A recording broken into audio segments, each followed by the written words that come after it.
Agência Primaz de Comunicação apresenta Entrevista Primaz.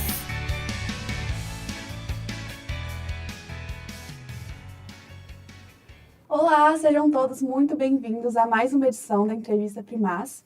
Hoje a gente recebe aqui em nossos estúdios o gestor, diretor artístico, pedagógico e ator da Trupe de Truões, Ronan Vaz.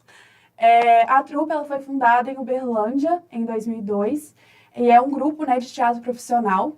E eles viajaram mais de 600 quilômetros até a região dos Inconfidentes para contar os causos de um ser de luz, um ser luminoso de olhos de fogo por meio do espetáculo de rua em Baetatá. O espetáculo já teve apresentações em Antônio Pereira, Mariana e Ouro Preto, nesse último final de semana. Então, muito bom dia, Ronan, muito obrigada por você aceitar o convite, estar aqui com a gente. Eu gostaria de começar perguntando um pouco mais sobre você, sobre a sua formação em artes cênicas e como que isso te levou até a trupe. Sim, bom dia. Primeiramente, agradecer pelo convite de participação. Uma alegria estar aqui podendo falar um pouquinho do meu trabalho e do trabalho da Trupe de Truões.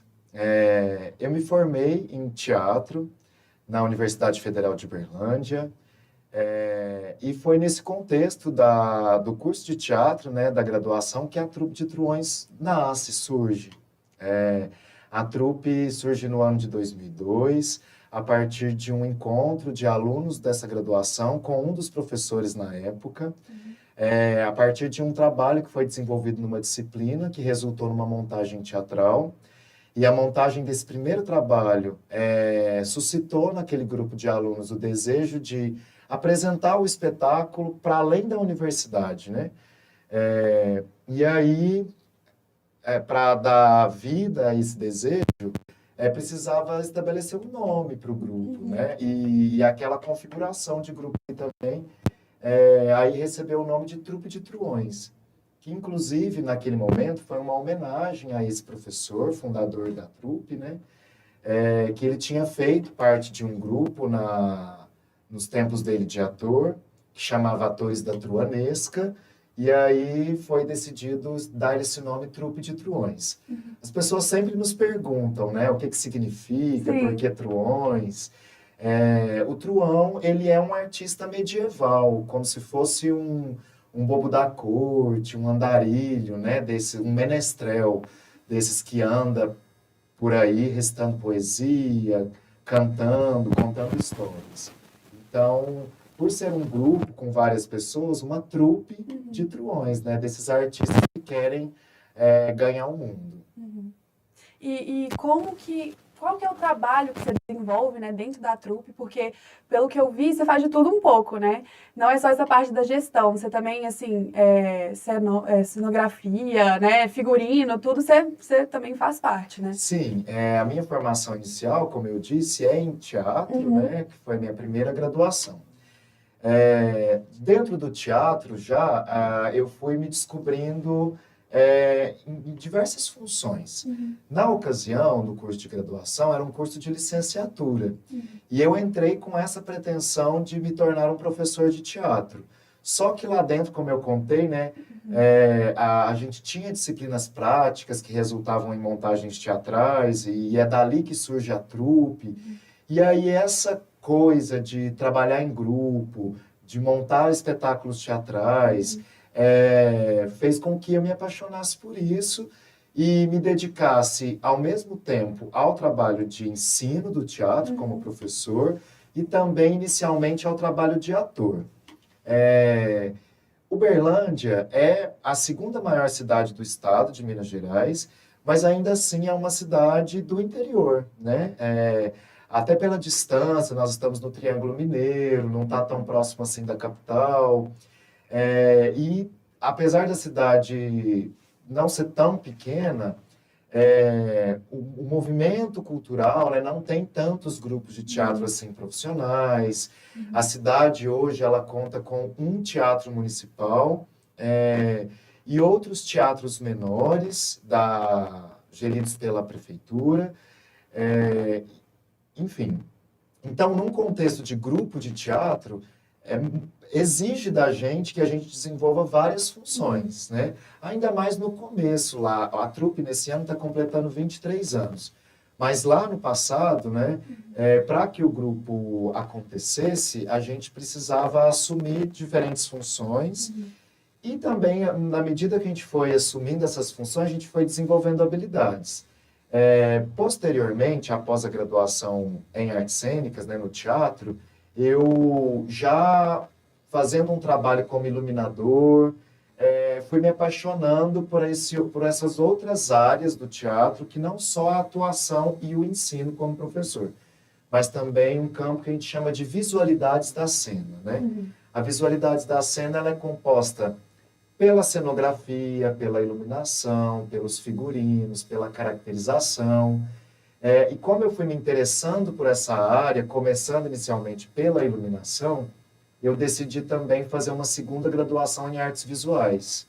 Então, ali dentro do curso de artes visuais, eu me formei, né, no bacharelado, e atuo tanto como artista plástico, mas essa formação ela veio mais para eu desenvolver essas habilidades para eu aplicar isso no teatro. Sim. Então, isso fez com que eu me tornasse cenógrafo, figurinista, ampliasse os meus conhecimentos de iluminação cênica e conseguisse pensar, de um modo geral, fazer essa direção de arte, né? Pensar as visualidades da cena dentro dos espetáculos que a trupe desenvolve. Não, muito legal. E, assim, qual que você considera, né, dentro da trupe, quais momentos ou qual espetáculo que foi, assim, um divisor de águas para você, sabe? Que mudou, assim, a sua carreira? Qual que você considera, assim? Um fator importante, assim, para falar sobre a identidade da trupe é que nós pesquisamos e nos dedicamos a um estudo sobre teatro para as infâncias e juventudes, né? Existe um apelo comercial muito grande em torno da infância, né? Daquilo que é oferecido. E muitas vezes isso que é oferecido para as infâncias e juventudes fica mais nesse aspecto do entretenimento, de um apelo comercial. E a gente se dedica a essa pesquisa no sentido de levar o teatro da melhor qualidade para as infâncias e juventudes, tentando fugir um pouco disso que é mais comercial, né, que está aí no dia a dia. Então, o diferencial do nosso trabalho está justamente nessa pesquisa e pensar esse espectador, como essa criança, esse jovem, como um ser pensante, crítico, porque a criança também ela é muito sincera, né? Se ela gosta, ela fala, se ela não gosta, ela fala também. Então, como que a gente pode também colocar em cena algo que agrade esse espectador no sentido de levar a diversão, entretenimento, mas que seja arte de qualidade, né? A gente, inclusive, costuma dizer que o teatro para crianças, ele não pode ser mais inferior ao teatro que é feito para os adultos. Muito pelo contrário. Tem que ser até melhor. Mas, respondendo objetivamente a sua pergunta, né, desse momento que eu considero uma chave, né, uma virada de chave, como eu disse, são 23 anos de grupo. No ano de 2013, a Trupe de Trovões teve a oportunidade de participar de uma turnê nacional através de um projeto do SESC Nacional. Nós somos indicados como sendo um grupo mineiro, indicados pelo SESC de Minas Gerais, que é o circuito SESC Palco Giratório. Esse é um circuito muito importante para os artistas de teatro de todo o Brasil, porque ele proporciona essa possibilidade, né, de uma turnê nacional. Isso aconteceu com a trupe no ano de 2013, que a gente estava passando por um momento importante de profissionalização, né? Como eu disse, a trupe surge num contexto universitário no ano de 2002. De 2002 até 2008, a trupe tem essa característica de ser um grupo universitário, porque nós ainda, os integrantes, éramos alunos da graduação de teatro. Tinha esse professor, integrante da trupe, que era vinculado à Universidade Federal de Uberlândia. Então, durante esse tempo de 2002 a 2008, a gente tinha a possibilidade de usufruir da estrutura da Universidade Federal. Mas, já em 2008, para 2009, nós estávamos concluindo as graduações e já não tínhamos mais aquele vínculo, né, de alunos da universidade, e o curso também, na ocasião, estava passando por um processo de expansão, né, abrindo a modalidade de bacharelado, licenciatura noturno, a pós-graduação do mestrado. Então, a gente não podia mais continuar ali. Então, a gente precisou tomar uma decisão, né? Se o grupo continuava ou se ele acabava ali. E nós decidimos encabeçar esse desafio de se tornar um grupo profissional lá na cidade de Uberlândia. E aconteceram algumas coisas, né? A gente se tornou ponto de cultura do estado de Minas Gerais, que foi também um marco importante para que a gente conseguisse se estabelecer profissionalmente. E logo na sequência ali, entre os anos de 2012 e 2013, nós estávamos em cartaz com um dos nossos espetáculos, Simbal Marujo, e que é uma história das mil e uma noites, e que a gente se utilizava de técnicas de acrobacia, de teatro de sombras para encenar esse espetáculo. E nós fomos indicados pela unidade do SESC de Minas Gerais para fazer parte desse circuito nacional. Então, foi uma oportunidade muito rica, porque a gente teve a oportunidade de viajar por mais de 20 estados brasileiros, com esse espetáculo, e também realizando oficinas teatrais, intercâmbios com outros grupos. E isso abriu para a gente o nosso olhar, porque a gente encontrava com outros grupos profissionais que estavam passando por esse circuito. Em cada um dos estados que a gente passava, a gente teve a oportunidade de conhecer grupos locais e entender como cada grupo se organizava profissionalmente, esteticamente, como que se desenvolvia as suas pesquisas. Então, esse momento a gente considera que foi um momento marcante para o grupo. Isso também, como as histórias se confundem, né, do grupo e a minha profissional pessoal, eu considero também que foi um marco para mim como um artista, né? Com certeza. Essa troca de experiências, né? Eu creio que deve ter sido muito importante, Sim. né? Então, assim, foi muito bom que vocês, né, assumiram esse desafio, porque chegaram até nós com esse espetáculo tão interessante. E entrando mais, né, justamente no Embaitatá, eu queria que você me contasse um pouco de como que foi esse processo criativo, né, de pesquisa para a concepção mesmo desse espetáculo. Sim, o Embaitatá foi um espetáculo que nasceu de uma experiência anterior que a gente teve. Durante alguns anos, nós fizemos uma circulação na região norte aqui de Minas Gerais, passamos por algumas cidades, né, como Carbonita, que já fica ali chegando no Vale do Jequitinhonha, outras cidades ali da região. E ali nesse contato com o público dessas cidades, e também, né, na nossa própria região, em Uberlândia, é muito forte as manifestações de folias de reis, da festa do Congado, essa coisa que é própria de nós, mineiros, né, de contar histórias, dos causos, né,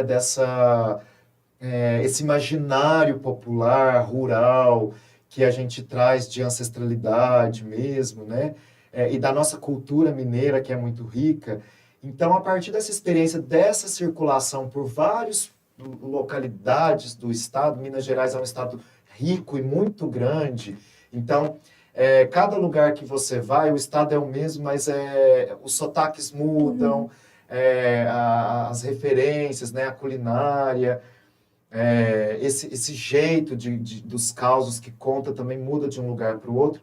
E nós ficamos muito estimulados por tudo isso e com esse desejo de trazer essa mineiridade para a cena. E essas histórias que fazem parte da cultura popular brasileira, né?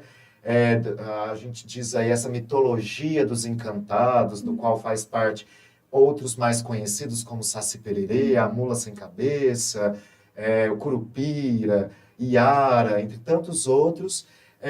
A gente tinha um apreço em particular pela história do Boitatá, né?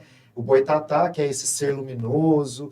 Então, nós iniciamos uma pesquisa, num primeiro momento, para entender como que essa história é contada, como ela era conhecida, né? E a gente foi descobrindo, inclusive, que dependendo do lugar, o boitatá ele é representado de formas diferentes. Popularmente, na maioria dos casos, ele é conhecido como essa cobra de fogo, né? Mas também é conhecido como uma bola de fogo, como esses olhos de fogo, né? Então, a gente juntou todos esses desejos nesse espetáculo, que era contar uma história que fizesse parte da cultura popular brasileira, mas que não fosse tão conhecida como outras, né, que eu mencionei aqui. E aí, no nosso entendimento, a história do Boitatá é uma dessas. E tentar misturar com essa história esses elementos da mineridade, né? E aí, quando a gente foi pensar que elementos de mineridade que eram esses, a gente identificou essas figuras, né, que a gente encontra por aí, que são os contadores de história, que às vezes também eles não só contam história, mas existe um misticismo também dessa mistura de diferentes manifestações religiosas, que são os benzedeiros, né, os rezadores, benzedeiros, que aí a gente encontra, seja na folia de reis, seja na congada, essas pessoas também que curam, né, com as plantas do cerrado, que conhecem a fauna, a flora, e que sabe que essa plantinha cura isso, serve para aquilo, vai curar aquela dorzinha. E que aqui a gente também vive dentro das nossas casas, né? Quem nunca tomou um chazinho feito pela avó? Com certeza. Quem nunca foi num benzer, ainda mais no interior, muito Exato. comum. Não, e quais que foram, então, os principais desafios, né, para trazer essa figura que é tão presente no nosso imaginário, mas, assim, mantendo essa autenticidade cultural, e para engajar no público contemporâneo, né, porque, igual você disse, teatro para criança, né, essa coisa toda, são muito sinceros. Então, quais que foram, assim, os desafios? O primeiro desafio, assim, é porque a gente se propôs a fazer esse espetáculo na rua. O teatro de rua é uma das linguagens dentro do teatro, né? Ele tem uma característica própria da forma como ele é feito. A Trupe de Trovões não é um grupo de teatro de rua, então esse foi um primeiro desafio, né? Se propor a fazer um espetáculo no espaço da rua, né? Nos diferentes espaços da cidade. Então, o primeiro estudo foi começar a pensar quais técnicas do teatro de rua que a gente acionaria e de que forma que a gente organizaria isso esteticamente. Então, a gente elegeu alguns elementos também que pudessem gerar esse fascínio e esse encantamento nos espectadores, da mesma forma que as histórias, que essas lendas folclóricas fazem, né? Porque elas mexem com a nossa imaginação. Então, que técnicas que a gente poderia trazer para a cena que dialogasse com essa história? Então, a gente elegeu o uso das pernas de pau, o uso das máscaras como elementos estéticos para compor o espetáculo, a música que é cantada ao vivo, né? Então, nós somos 3 atores em cena, eu, Ronan, o Cássio Machado e o Ricardo Augusto. Então, a gente se preparou, primeiramente, aprendendo essas técnicas, porque, para você ter uma ideia, a gente não somos atores que andávamos de perna de pau. No teatro, a gente se propõe a fazer várias coisas, então, a gente usa os tambores, que são as alfaias, né? A gente teve que aprender a tocar os tambores também. Teve uma pesquisa grande para a gente assimilar técnicas do uso de máscara também. As máscaras, elas também foram feitas, pensadas, criadas exclusivamente por uma profissional dessa área, né, de bonecos e de máscaras para o espetáculo. Então, foi essa miscelânea, né, que se tornou tudo um grande desafio. Fazer um espetáculo na rua, utilizar técnicas como perna de pau, máscaras, música ao vivo, tocar instrumentos, e também um outro diferencial para dialogar com o público e deixar essa história mais interessante foi que na elaboração da dramaturgia do espetáculo, nós fizemos uma escolha estética que, ao invés da gente desenvolver um texto dramático com diálogos, a gente convidou uma poetisa da nossa cidade, lá de Uberlândia, que é a dona Cleusa Bernardes. Então, grande parte do texto que é falado ali na peça foi escrito em verso, né? E algumas músicas também foram compostas por um outro músico da cidade, um parceiro, um grande músico, que é o Naldo Luiz. Ele é sanfoneiro, compositor, que aí ele compôs as músicas também pra gente. Então, o espetáculo ele traz esse outro diferencial também, que é um texto que ele é escrito em verso e também muito cantado, né? As músicas fazem parte do espetáculo do começo ao fim. Tudo muito fluido, né? Tudo muito O fluido. que você consegue contar, assim, pra gente do espetáculo, sem dar muito spoiler? Que eu consigo contar. Bem, o espetáculo ele vai trazer de diferentes formas essa história do Boitatá. Eu acho que uma curiosidade interessante de contar é que o título do espetáculo é Imbaetatá. E nós optamos por esse título porque nos nossos estudos e pesquisas a gente identificou que Boitatá é uma forma adaptada para o português de duas palavras do dialeto tupi-guarani, né? Imbaê, que significa coisa, e tatá, que significa fogo. E então nós decidimos manter o nome do espetáculo, Imbaetatá, fazendo uma referência a essa ancestralidade brasileira, né? Dos indígenas, tupi-guarani, porque isso é uma interpretação deles para um fenômeno natural, né, que faz parte dos biomas brasileiros, é um fenômeno que se repete em vários biomas que têm grandes vegetações. Que o Boitatá é uma interpretação, né, para um fenômeno natural chamado fogo-fato. O fogo-fato é quando as folhas das árvores caem, né, e ali num processo de decomposição, elas começam a gerar alguns gases ali e espontaneamente elas pegam fogo. E esse fogo que é gerado ali é um fogo meio azulado, meio esverdeado.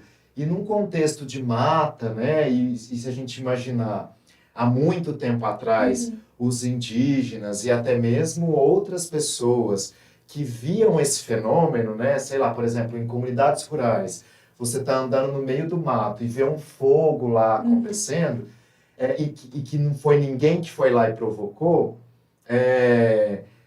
as pessoas, no seu desejo de dar uma explicação para esse fenômeno, muitas vezes a sua imaginação via aquilo como se fosse uma cobra de fogo. Até porque, nesse fenômeno do fogo-fato, às vezes dá a impressão que esse fogo anda, que esse fogo se movimenta. Porque uma outra forma também como o Boitatá é conhecido é como fogo que anda, né? E por, às vezes, ele tá estirado, assim, esse fogo, ele dá a impressão realmente que pode ser uma cobra de fogo. Então, é isso que a gente tenta trazer para a cena. Essa fantasia, esse imaginário, né, no espectador.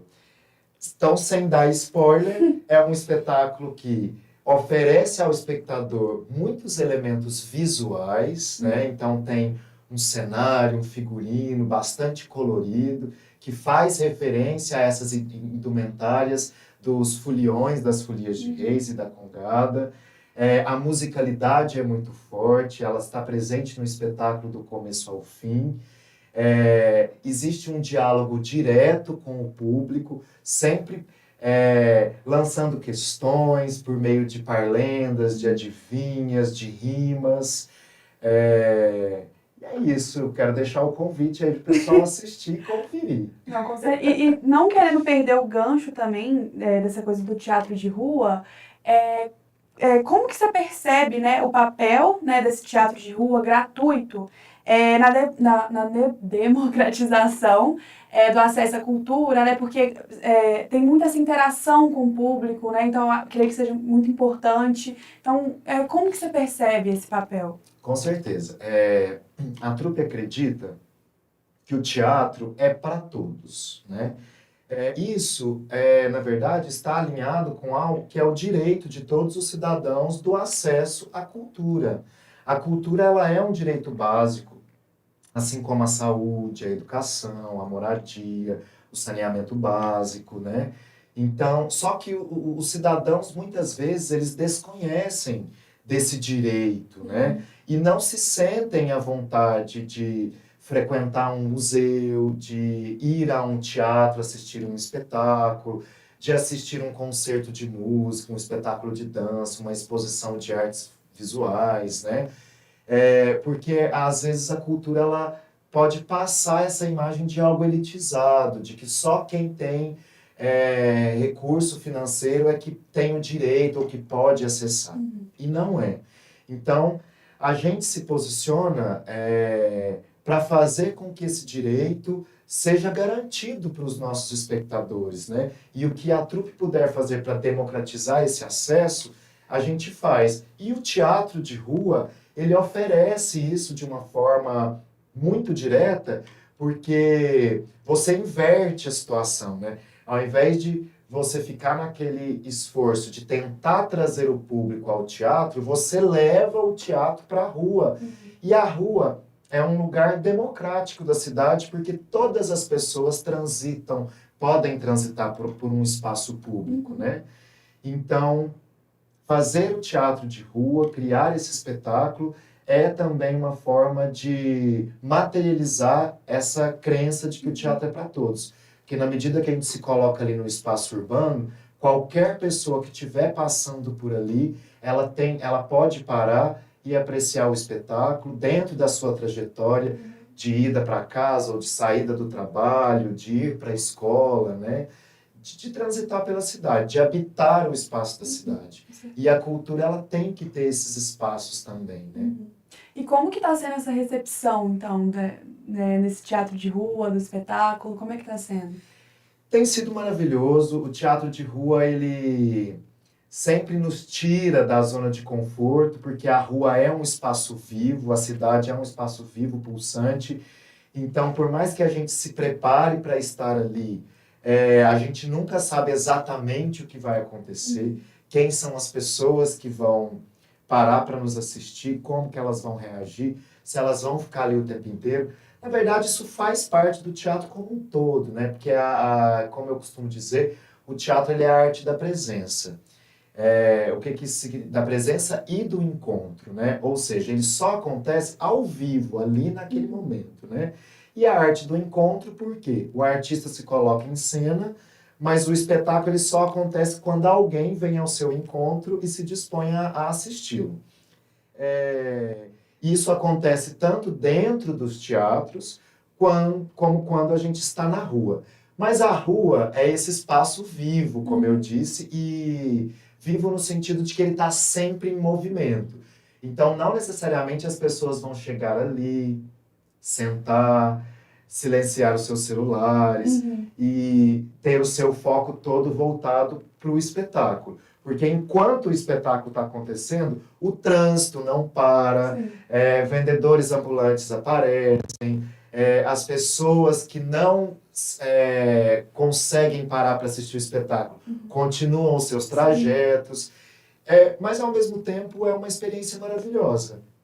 E a receptividade tem sido muito legal para nós, né, que estamos em cena, porque, como eu disse, a gente fez uma pesquisa muito grande na tentativa de colocar em cena elementos que chamassem a atenção do espectador. Então, às vezes, a pessoa está passando, o que chama a atenção dela não necessariamente é algo que está sendo dito, mas algum elemento visual que está posto ali, ou então a pessoa está fazendo um caminho lá longe, mas aí ela escuta a música do espetáculo, isso faz com que ela altere a sua rota daquele dia e pare ali um pouquinho. E no final do espetáculo, é sempre maravilhoso, as pessoas que vêm falar com a gente, que se reconhecem na história ou num personagem, ou que algo que ela vê em cena e que remete a uma memória de infância ou de algo que ela viveu, né, independente da sua fase da vida. Então, É um privilégio de só quem é artista que sabe, Com né? No certeza. sentido dessa devolutiva do Uhum. público que vem ao nosso encontro e ao final do espetáculo quer nos abraçar ou retribuir de alguma forma aquilo que ele acabou de experienciar. Não, com certeza. E vocês têm planos de levar o espetáculo para outros lugares do Brasil, fazer uma nova turnê? Como é que tá esses planos futuros aí, 2025? Ah, sim, é sempre um desejo, né? A trupe trabalha com teatro de repertório, então sempre que a gente cria um espetáculo, ele permanece ali sendo apresentado o máximo possível. Alguns dos nossos espetáculos já ficaram em repertório por 20 anos, temos espetáculos que ficaram por 10 anos. O Embaetatá é um espetáculo relativamente jovem, né? Mas nós já estamos atingindo aí quase, chegando próximo da 100ª apresentação, então ele tem circulado bastante. Como eu disse anteriormente, nós fizemos uma circulação com esse espetáculo na região centro-oeste do estado e do norte, lá na nossa região, no Triângulo Mineiro. Agora, pela primeira vez, estamos fazendo aqui a região dos Inconfidentes, que tem sido a realização de um sonho também, né? Porque é uma região muito representativa do nosso estado e histórica, né? Então, tá com ele aqui dentro dessa arquitetura maravilhosa, é muito incrível. E o nosso desejo é circular Minas Gerais inteiro, Brasil inteiro, e inclusive levar esse trabalho, como outros que a gente já fez, né, para fora do país, para levar um pouco das nossas raízes, representar o nosso estado, né? E quanto mais gente assistir, para nós é sempre uma honra muito grande. E sim, temos projetos futuros de novas montagens, novos trabalhos. Voltar para cá. Voltar para cá. Não, e o bom, gente, é que ainda dá tempo de ver a trupe de Truões em Cena. A programação ela vai continuar nos dias 2 até o dia 6 de abril. É só conferir a programação completa lá no nosso site da Agência Primaz. E eu queria que você compartilhasse com a gente também, Ronan, como que as pessoas podem, né, continuar acompanhando as programações, os espetáculos, como que elas podem acessar mais um pouco assim sobre vocês. Sim, eu gostaria de fazer um convite, né? Quem quiser conhecer um pouquinho mais sobre a Trupe de Truões, um grupo aí já com 23 anos de trajetória, basta acessar os nossos perfis nas redes sociais, @Trupe de Truões. Lá no perfil, né, das redes sociais, a gente tem compartilhado em tempo real essas nossas andanças aqui pela região. Bastidores, fotos das apresentações. E também tem o nosso site, que é www.trupedetruões.com.br, e lá no site dá para conferir um pouquinho do nosso trabalho, porque Embaetatá e a montagem e circulação de espetáculos é só uma das nossas frentes de atuação. A gente tem um trabalho forte também com o ensino do teatro, tanto que junto com essa turnê que nós estamos fazendo aqui pela região, a gente tem levado também algumas oficinas teatrais. Hoje mesmo está acontecendo uma oficina aqui em Mariana, e em cada uma das cidades também acontece uma oficina ministrada pelo ator do espetáculo, Cássio Machado. Lá na nossa cidade de Uberlândia, como eu disse, nós somos ponto de cultura. A gente atende com aulas de teatro mais ou menos 400 crianças e adolescentes por ano. A trupe também ela é um polo regional do Centro Brasileiro de Teatro para Infância e Juventude, que tem a ver com esse compromisso, né, de um teatro de qualidade para as infâncias e para os adolescentes. Somos um espaço cultural na nossa cidade, e no site é possível encontrar informações dessas outras atividades. Inclusive, vou aproveitar o espaço e deixar um convite, porque a trupe realiza também uma mostra de cinema, que é a Mostra de Cinema Casa Aberta. Legal. Agora, nesse ano, nós estamos realizando a 7ª edição, e as inscrições estão abertas, então, para filmes de todo o Brasil. Legal. E quem quiser, produtores audiovisuais que quiserem se inscrever, e quem também passar por Uberlândia e quiser conferir, a mostra acontece no mês de maio. Legal. Muito obrigada mais uma vez, Ronan, pela sua presença aqui. Foi um prazer conversar com você sobre Embaetatá, sobre o teatro, a importância da cultura, né, no contexto geral. E a gente encerra por aqui a nossa entrevista e a gente convida vocês a conhecer um pouco mais e assistir ao espetáculo. É isso e até a próxima. Ai, que ótimo!